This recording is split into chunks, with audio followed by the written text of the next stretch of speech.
Good morning, people of Earth. From the skies to the shores and to all the ships at sea, radio-free humanity is on the air. Have you ever heard your name called when nothing human was around? Let's hear from our correspondents about some of the possibilities. All right, so get ready because today we are taking a deep dive into entities that mimic humans. I'm already getting goosebumps just thinking about it. I know our listeners are fascinated by the paranormal. And let's be honest, who isn't at least a little bit intrigued by the idea that there might be something else out there? Maybe even something that's trying to blend in with us. It's a topic that definitely sparks the imagination. But as we go through these accounts, we got to keep in mind there's a whole bunch of possibilities. And some of them might actually have perfectly normal explanations. Oh, I'm totally open to all possibilities.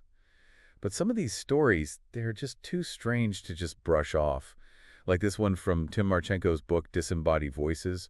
It all starts in the woods, which is already a great setup for a spooky story.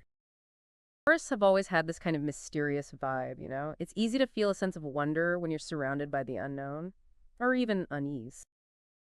Exactly. So Marchenko, he's talking about hearing these weird digital beats in the woods one night. And I'm not talking about birds or bugs. These were electronic sounds. It does make you wonder, could it have been like some lost piece of technology, like a forgotten alarm or a signal from something that ended up out there? That's what I would have thought too. But then it gets even weirder. A voice starts calling out to him from the darkness, like beckoning him to come closer. Come into the woods, you got to see this. But Marchenko says he felt this like primal fear, like something was trying to lure him into danger. Well, our brains are designed to be on alert for threats, especially when we're in unfamiliar places.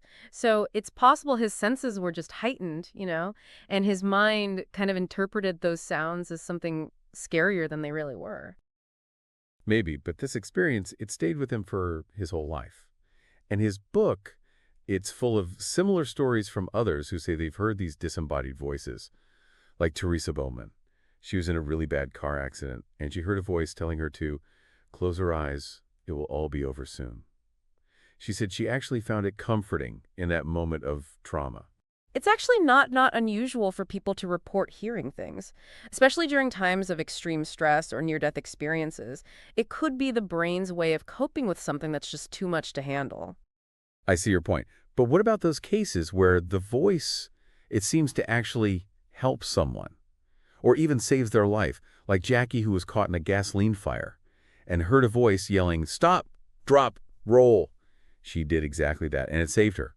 In those kinds of situations, it's interesting to think about whether the voice was really coming from outside or if it was more like an internal instinct that just felt like a voice. Our minds can be incredibly resourceful when it comes to survival. Okay, I get what you're saying, but some stories are just harder to explain away. Like this one that a 5-year-old girl named Elaine, she was at her aunt's house when she heard a voice calling her name from the backyard. So she goes out there and she finds a talking mouse. A talking mouse. I'm Now, serious. that's where we start getting into the realm of fantasy. We got to remember that kids, they have really active imaginations.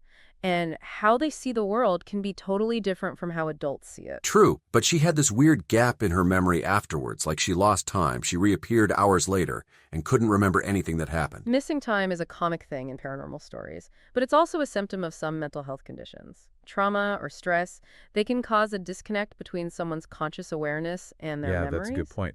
But what if it really was something else? Something that wanted to lure her away?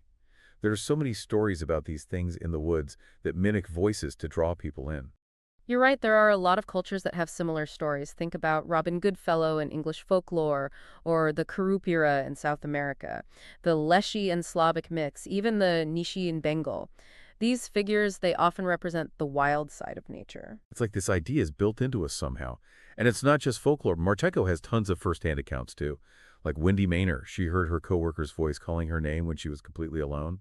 Or Candy Lewaning, who describes a voice at her family's cabin that called out the names of whoever stayed in a certain room. It's wild how some places just seem to attract these kinds of stories. It makes you think maybe there's something about those environments that makes people more likely to imagine things or misinterpret what they're experiencing. I don't know. I think there's something more to it than just an overactive imagination. Even historical figures have had encounters with these mysterious voices. There's that story about the Austrian soldier in World War I. He was with his buddies when a voice told him to move, and moments later a shell exploded, killing everyone but him. That soldier, he went on to become Adolf Hitler. It's a chilling story for sure, and it makes you think about fate and what shakes our lives. But from a rational perspective, we also have to acknowledge the role of chance and coincidence. All right. But let's move on to another case. This one is from a YouTube video about ghostly entities. And it's all about beings that can not only copy voices, but they can actually take on different forms. It features this young boy who accidentally brings a ghost girl to his girlfriend's house. The idea of entities attaching themselves to people or things and then moving to a new location is pretty common in paranormal stories. Yeah, and this story really goes into that. The ghost girl interacts with a kid that the girlfriend's babysitting, even scratches him. The girlfriend hears the girl's voice too, but when she rushes in, there's no one there except the kid who calmly says, "It's the girl I told you about, she came with him." And he points right at his friend who brought the ghost along. Shared hallucinations, they're a real thing, especially in situations where people are already feeling anxious or suggestible. Okay, but what if it's more than that? What if these entities can actually manifest in our world? This is where things get really interesting. It definitely pushes the boundaries of what we think is possible, but without some solid evidence, it's important to stay a bit skeptical. Fair enough. But speaking of pushing boundaries, let's talk about Brad Steiger. He's this legendary paranormal researcher and author, and he has a whole theory about spirit mimics. He even had a scary run-in with one when he was a kid. He called it the Watcher. Steiger's work has been really influential in paranormal research, but it's important to note that he often leans towards supernatural explanations, which might not be everyone's cup of tea. Oh, I'm all for exploring all those possibilities. Steiger described this Watcher as first looking like a Scandinavian elf, small with pointy ears, even wearing a tiny hat. But then he saw its eyes, they were reptilian. Total nightmare fuel. It's interesting how these entities are often described as a mix of folklore and more modern imagery. It kind of suggests that our culture and our fears, they shape how we see the unknown. Maybe. But Steiger, he believes these entities are multidimensional. They adapt their appearance to fit different cultures and time periods. He even thinks they might pretend to be dead loved ones to make contact less scary. That's a fascinating idea, but it raises the question, why? Why would they mimic humans or try to blend in? Steiger doesn't have all the answers, but he suggests that these encounters, they often have a hidden message that we don't see right away. It's a common theme in paranormal stories, looking for deeper meaning or hidden knowledge, but it can also lead to people only seeing what they want to see. That's something to think about. Let's switch gears for a second and look at this really weird personal account that was posted online. It's from a collection called Encounters with Non-Human Entities, and it involves this character that the person calls the Rancher. Intriguing. What makes this encounter so special? Well, it starts with the person talking about seeing a small black entity in the woods when they were a kid. Years later, they're working at a bookstore when this guy walks in dressed like a cowboy. That's why they call him the Rancher. A cowboy in a bookstore, that's a pretty unusual sight. Right, and there's just something off about this guy. The person describes him as having super white skin, glassy eyes, and this creepy smile. He even comes back a few weeks later and just stares at them. I can see why they'd feel creeped at. Unwanted attention or stalking can be really disturbing. Yeah, but then it gets really weird. The Rancher eventually sits down with him and says, "I'm not entirely human."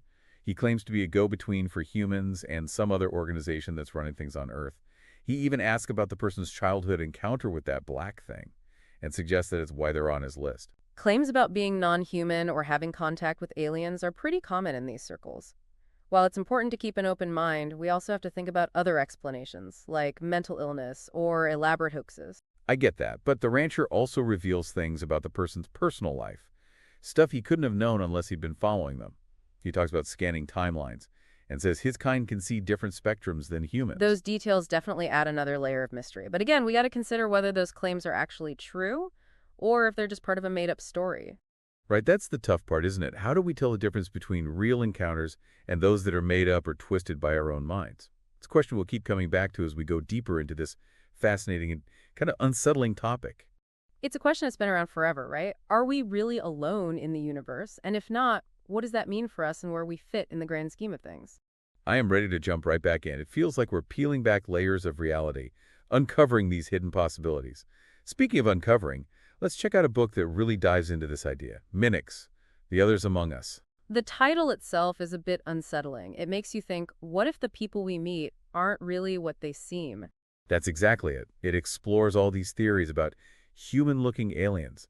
Everything from visitors from other planets to a whole secret human society living right under our noses. This idea of a hidden human society, maybe one that's more advanced than us, it pops up a lot in science fiction and conspiracy theories.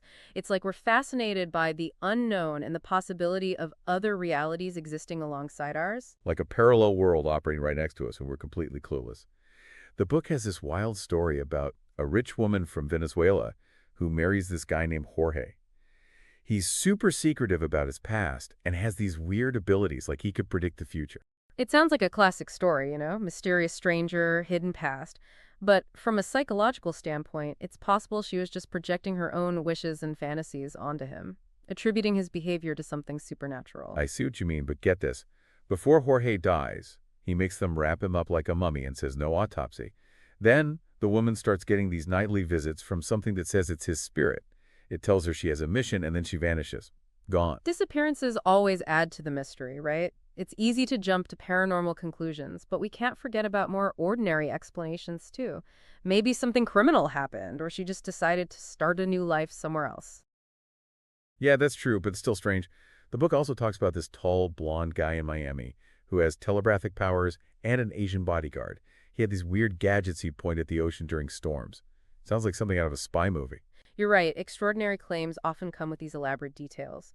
But it's important to remember the difference between a good story and actual evidence. All right, fair point. What about the story of Fair, though? He was this kid who made friends with a group of other kids and told them stories about space travel. But he never seemed to age. And whenever something bad was happening in his friend's life, it would magically disappear after Fair gave him some cryptic advice. That reminds me of the archetype of the wise old mentor. It's a common theme across cultures. I think it speaks to our longing for guidance from someone who's beyond the limitations of human life. But we also have to think about whether these stories have been exaggerated or even made up over time. I get that. So maybe some of these stories are more symbolic than actual encounters. But there are still some really creepy cases in this book, like the descriptions of these small, olive green creatures in the Canary Islands that are drawn to people at night. Those descriptions of unusual creatures often reflect local folklore and beliefs. It's fascinating how these stories get passed down through generations, shaping how we see the world. Yeah, it's not just those little green guys either. The book talks about furry things with cat-like eyes, small beings with adult faces, even a tiny family who checked into a motel, acted really weird, and then vanished without a trace. These accounts are definitely entertaining, but we have to be skeptical. Without any real evidence, it's hard to say whether they're real encounters, hoaxes, or just someone's imagination running wild. Okay, I'll try to keep my excitement in check. But what about phenomena that are well documented, like black-eyed children, BEKs? There are reports of these creepy kids with completely black eyes all over the world. BEKs have become a modern urban legend, haven't they? The common elements are striking kids asking to come inside, those piercing black eyes, and the overwhelming sense of dread they cause. Exactly. It's like your gut is screaming at you to run. The first widely reported sighting was back in 1996 by Brian Bethel. He was just sitting in his car when two boys knocked on his window asking for a ride. He almost let them in, but then he saw their eyes, and it was pure terror. Bethel's story has been looked at from all angles. Some people believe it's evidence of alien hybrids or demons, while others say it could be a case of mistaken identity or a really elaborate hoax. We've also got to remember that we're fascinated by vampires and creatures with strange eyes. That might be influencing how we interpret these encounters. Like we're predisposed to see the sinister. But this researcher, David Weatherly, he's dug into old reports and found similar cases going back to the 1950s. He even suggests that some people who believe they've been abducted by aliens think BEKs might be their alien-human hybrid children. That connection between alien abductions and BEKs is really interesting. It shows how different paranormal beliefs can overlap and influence each other. It's like they're all part of a bigger puzzle. And there are cases where BEKs seem connected to sickness or bad luck, like the woman who found one in her car touching her son. The son got really sick after that and only got better after they had a pray vigil. The idea that paranormal encounters can bring illness or negativity is a common theme. I think it reflects our deep-seated fear of the unknown and the possibility that it could hurt us. Like they're messing with our world. But speaking of messing with reality, have you heard about tulpas? Ah, yes. Tulpas thought forms that are created through intense mental focus. It's a concept that blurs the lines between psychology and the paranormal. Exactly. It's like you can make something real just by thinking about it. There have even been experiments like the one by the Society of Psychical Research in Toronto. They created this fictional character named Philip and tried to bring him to life through thought. They actually got knocking sounds, whispers, and a table that spun on one leg. The Philip experiment is a fascinating case, but we should also consider other explanations, like the power of suggestion or unconscious movements within the group. I know, but the results are still pretty mind-blowing. Think about Slender Man. He started as a spooky internet meme, but then people started reporting seeing him in real life. 2 girls even tried to kill their friend as a sacrifice to him. The Slender Man case is a chilling example of how fictional stories, especially those that tap into our deepest fears, can affect real-life behavior. It highlights the power of belief and how easily the lines between fantasy and reality can blur. Seriously, that's terrifying. It's like those stories open a door to something darker. Speaking of doors, what about living ghosts, apparitions of people who are still alive? Like that couple who was haunted by the ghost of the husband's uncle? But the uncle was perfectly fine, just living his life. That's right. The phenomenon of living ghosts isn't as common as regular ghost stories, but there have been reports throughout history. Some think it's related to psychic projection or telepathic links, while others suggest it could be a type of crisis apparition. That's when someone's image appears to loved ones when they're in danger or distress. I'm getting chills just thinking about it. There's also the story of Rosé, who had all this paranormal activity that seemed connected to her downstairs neighbor who practiced witchcraft. The association of witchcraft with negative paranormal experiences comes from centuries of beliefs and stories about magic and the occult. It often reflects our fears about someone using supernatural powers for evil purposes. Talk about bad vibes. It's like there's this whole unseen world of energy and intentions, and some people know how to access it. And we can't forget Paul Eno's work on parasite mimics, these entities that feed off human emotions. He talks about this 15-year-old girl named Lucy Cornier, who was tormented by a thing that looked exactly like her after she used a Ouija board. The Ouija board is often seen as just a game, but it's long been linked to paranormal beliefs and contacting spirits. Eno's work suggests that certain practices might accidentally open us up to entities with harmful intentions. It's like playing with fire. Eno even came up with a whole system for classifying these parasites. There's the wise, who like to be alone and stick to certain places, the elders, who are like the leaders, and the farmers, who stir up negativity and feed off it. Eno's classification system, even though it's not scientifically proven, gives us a way to think about the different kinds of entities people report. It suggests there might be various types, each with their own goals and ways of interacting with us. And then there are the pack hunters, who are super aggressive and great at mimicking, and the rogues, who are like lone wolves reaching out through occult stuff. It's like a whole ecosystem of weirdness. It's interesting, these descriptions, different levels of aggression, different ways of operating, they kind of mirror human personalities and behavior. Makes you wonder if we're projecting our own complexities onto the supernatural world. Maybe. But let's not forget about some of the common forms mimics. Take the little blonde girl with flowers in her hair, the man in the checkered shirt, the hat man, and shadow people. These appear over and over. I think those recurring forms tap into our deepest fears and anxieties. The little girl, for instance, could represent innocence lost or being vulnerable to unseen forces. The man in the checkered shirt might symbolize the ordinary, the everyday, but with something sinister hidden beneath. And shadow people often embody the unknown, the lurking darkness just beyond our awareness. It's like those images are ingrained in our minds. And then there's that chilling story about the woman in Ireland who was lured off a path by a voice and had to turn her clothes inside out to escape. That story from Ireland connects with ancient folklore about protecting yourself from supernatural harm. Turning your clothes inside out is a symbolic act, meant to confuse or ward off evil spirits. It's like those old traditions have a bit of truth to them. And remember the Opaville video we talked about? Those campers were lured into the woods by something mimicking their guide's voice. Oh yeah, the Wendigo, that creature from Native American folklore that's always hungry and uses mimicry to trap people.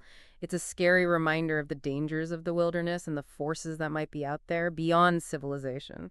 And they actually found a human jawbone. Imagine going on a camping trip and finding that. It makes you think, what else is hiding out there, waiting to trick us, to pull us in? That's a question that has always captivated us. What's beyond our everyday perception? Are there other dimensions, other beings that we sometimes cross paths with? Okay, my mind is completely blown. We've gone from voices in the woods to creepy kids to things that feed off our emotions. I need a minute to absorb all this. A little break might be a good idea. We've covered a lot, but our exploration of these human mimics isn't over yet. There are even more mind-boggling possibilities waiting for us as we go deeper into this mysterious realm. So, you hear voices from the woods that sound human? Maybe a crying baby? You want to rush out into the dark and look for the kid? How about a woman screaming? You gonna stay safe like a coward or go out there and save her? Maybe it's not even a human voice. Maybe you hear a kitten, a helpless little kitty out there with the coyotes and the owls. What do? Let's see. Well, I'll tell you. Unless you hear actual words, you stay put. That baby? Yeah, harmless enough, right? Or maybe not so much. The woman screaming? Maybe it's nothing serious. Or maybe it's your last time in the woods. And that poor kitten? Maybe nothing to worry about, unless you're a little kid. Or it might be your last time in the woods. And if the DNR says there's no mountain lions here or there, don't believe them. Believe the local folks who see them. Bottom line, something mimicking humans in the woods is likely just a normal critter. Unless it's using words. If it calls your name, go home. If it calls for help and it don't tell you who it is, nope. Just go home. Pour yourself a drink and pretend you didn't hear that. All right, I'm back and ready to keep going. We've talked about things that can copy voices and even shapeshift, but what if they're doing even more? Like, what if they're actually living among us, disguised so well that we don't even know they're not human? Ah, infiltration. It's a big thing in science fiction, but some people think it might be more than just a story. I know, right? Like, think about Habesh. He used to be in charge of Israel's space security program. Yeah, his claims definitely caused a stir, but we gotta remember, extraordinary claims need extraordinary evidence. Without solid proof, it's hard to say if it's true or not. He actually claimed that Israel and the U.S. have been talking to extraterrestrials for years, and that there are aliens living among us right now. That's a pretty wild idea, but we also gotta think about psychology. Our brains are wired to look for patterns and make connections even when they're not there. We might misinterpret things or see what we want to see, you know? I hear. But what if these aliens are so advanced that they can act exactly like humans? We could be talking to them every day and have no idea. Remember those crypto-terrestrials we talked about, the ones that might live underground? What if they're sneaking in and out of our society, watching us, learning about us, maybe even messing with us? Those descriptions are definitely interesting, but they're often based on personal stories and don't have any scientific backing. I get it. But there are all these reports of human-looking aliens, like the Nordics, the tall whites, and the Friends. People say they're almost exactly like humans, but with some little things that give them away. We got to be skeptical and think about other explanations. Mistaken identity, culture influences, or maybe people just exaggerating stories over time. Right, right. But what about Maurizio Cavallo? He said he met aliens from a planet called Clarion, and even has pictures and recordings of them. Cavallo's claims, like a lot of stuff in the UFO world, have gotten mixed reactions. Some people are excited about it, others are doubtful. His pictures and recordings might be interesting, but we can't forget that that kind of stuff can be faked or misunderstood. Okay, point taken. But how about Professor Starr? This guy popped up in a UFO chat room saying he was an alien-human hybrid. He knew all this advanced science stuff and talked about wormholes and traveling between dimensions. But when the chat room started using webcams, people saw that he was super tall, had a short neck, and was really pale. Some people think he was the real deal. It's fascinating how these supposed aliens are often described using a mix of science fiction and more traditional images of otherworldly beings. It's like our culture and our fear of the unknown are all mixed up together. Exactly. It's like our imagination is trying to make sense of something way beyond what we can understand. And then there's Chris Hawley's encounter with Sirius Bound. This guy was a genius in a science chat room. He could instantly pull up any book anyone mentioned, but he was skinny, had huge eyes, and was white as a sheet. Being able to instantly get any book is a pretty amazing detail. It makes you think of super advanced tech, or maybe even something supernatural. But without more proof, it's hard to know what's real and what's not. I know. And get this, when he said he was leaving, his body started melting on the webcam before he vanished from the internet. Poof, gone. That melting on the webcam could have been a technical glitch, someone messing with the image, or even just a dramatic way to leave. Without more info, it's impossible to say for sure. Yeah, maybe some of these online things are more about creating a persona or telling a good story than actual encounters with non-human entities. But what about Whitley Strieber? He's a well-known author who's written a lot about his own alien encounters. He even had some weird run-ins with people who seemed a little too human. Strieber's stories have had a big impact on UFO research, but they've also caused a lot of debate. Some people believe him, others think maybe it was psychological stuff or even made up. Yeah, I remember that time he was in a bookstore with his editor, and this couple wearing scarves, hats, and sunglasses were flipping through Strieber's alien book at super speed. They even knew things he'd gotten wrong, but when the editor went up to them, they gave him this creepy look, and he saw their black, almond-shaped eyes. The description of the couple with those black eyes matches up with other supposed alien encounters. But we gotta consider other possibilities, too. Maybe they were just socially awkward or trying to avoid attention. The lighting in the bookstore or the editor's own ideas about aliens might have made their appearance seem stranger than it was. And then there was that time Strieber met this really smooth talker in a hotel room. The guy talked about how alien secrecy is controlled from a higher level. Sounds like a conspiracy theory, right? Yeah, that idea of a higher level controlling things is a big part of those theories. It plays into our fear of powerful forces working behind the scenes, shaping things without us knowing. Exactly. And Strieber even had this weird guy follow him from New York all the way to Texas. The guy would shoplift right in front of people, and nobody would react. It's like he could control their minds. Mind control is a classic sci-fi and paranormal trope, but there's no scientific proof for it. It's more likely Strieber was misinterpreting things, or that the guy was just mentally ill or wanted to cause trouble. Okay, now I'm getting paranoid. But Chris Hawley saw something even creepier. A whole family of tall, really beautiful albinos.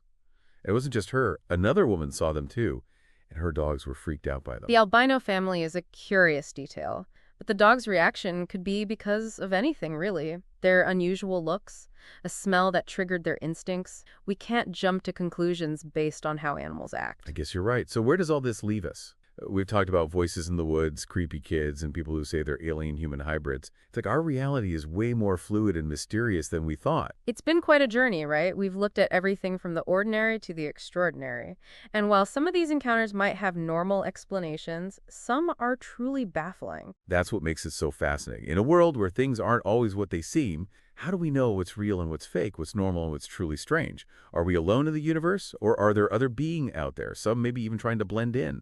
Those questions keep us curious and challenge us to keep searching, keep questioning, and keep our minds open to all the possibilities. It's a journey of discovery that needs both curiosity and critical thinking. Well said. So listeners, keep your eyes open and your minds even wider. The truth is out there, somewhere, maybe closer than you think. Until next time, keep diving deep. We have to be open to different ideas, look at the evidence carefully, and accept that there are still lots of mysteries out there. We've received another transmission from Field Team Bravo. If this isn't a hoax, they seem to be in a very extraordinary situation. Oh shit, that building's gone. Oh my god. How are we gonna get back?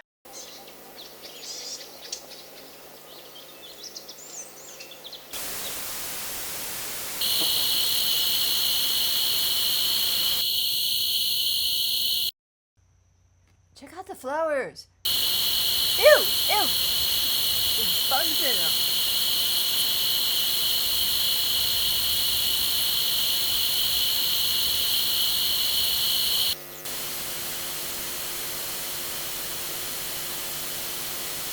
Carl, and you're right. Something's moving.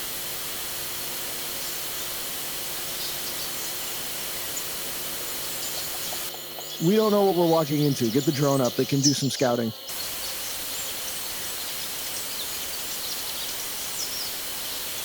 Oh, man. Check out this little bug guy. Looks like a little mantis man. They just insects, aren't they? The way they're on their hind legs like that makes them look like little people.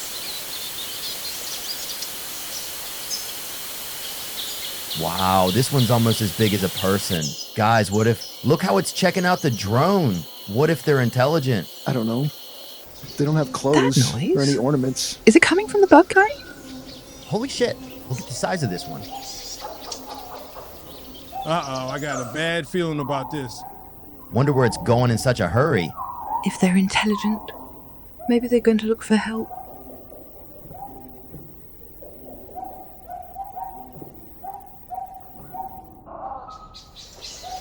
I don't like the look of this. What you think, Carl? Rio, bring the drone back. Let's get out of here.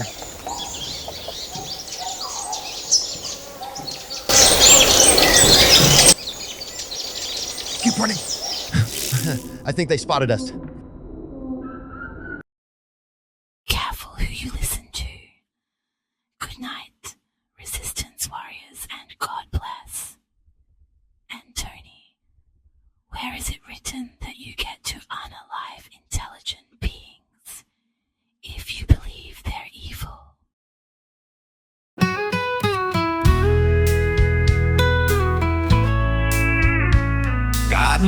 idea what the draw is to this godforsaken pine forest, or why some interstellar bloke would wanna travel to Hoboken.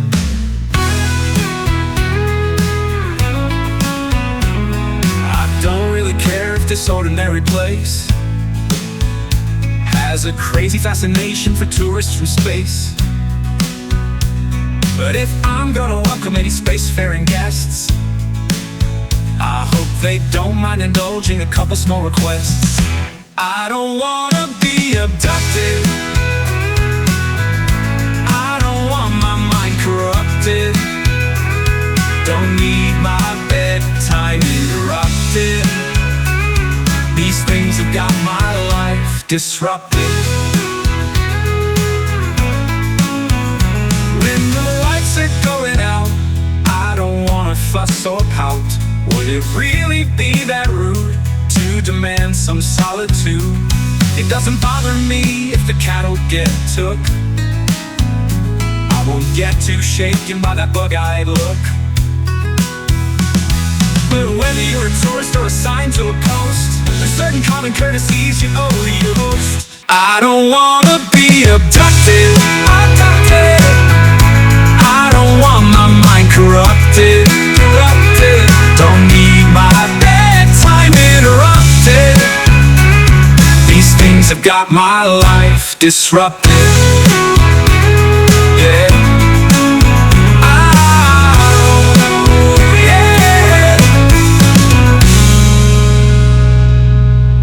I don't care if you're a robot or a giant bug.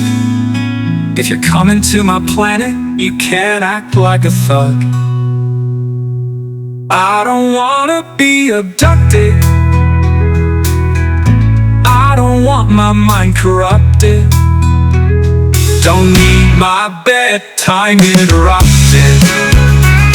These things have got my life disrupted.